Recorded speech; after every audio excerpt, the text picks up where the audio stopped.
Guys ঘৰতে আমৰ গাছ আছে কিন্তু তথাপিতো আম খোৱাৰ ইচ্ছা নাযায়। আজি বছৰটোত কিজানি প্ৰথমবাৰৰ বাবে আম খালোঁ। Hey guys hello' and welcome back to my another mini vlog. আৰু এতিয়া ধুনীয়াকৈ ৰাতিপুৱা টোপনিৰ পৰা উঠি কিনে আহি গ'লোঁ চাহটো খাবৰ কাৰণে। আৰু ঈদতে বনা পিঠা আছিল, এতিয়া ধুনীয়াকৈ চাহটো খাই ল'লোঁ পিঠা দি।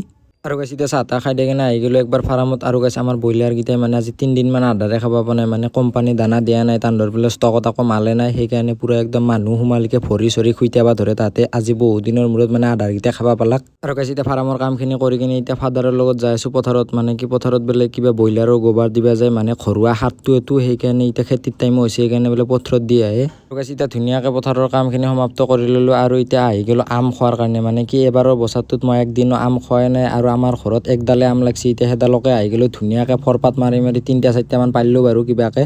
মানে গাইজ মোৰ আপেল আঙুৰ আম এইবিলাক খোৱাত মানে ইমান এটা ইণ্টাৰেষ্ট নাই, তথাপিতো আজি কিবা এটা মন গ'ল, সেইকাৰণে ধুনীয়াকৈ আমকেইটা পাৰি আনিলোঁ। আৰু গাইজ এতিয়া ধুনীয়াকৈ আমকেইটা চেলকাই লৈছোঁ।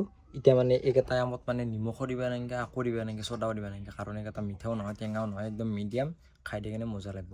আৰু গাইজ পকা আমত কৰি কেঁচা আমৰ মানে টেষ্টটো বেছি, সেইকাৰণে মই পকা আম নাখাওঁৱে। আৰু এবাৰ বছৰটোত প্ৰথম খালোঁ দিয়কচোন আম, আৰু কিন্তু কেঁচাটো খাই কিনে বেছি টেষ্ট লাগে।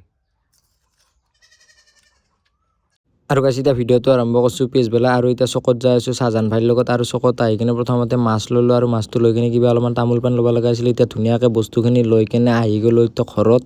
আৰু গাইজ আজিৰ কাৰণে এইখিনি আছিল, that's for today guys, see you চুন।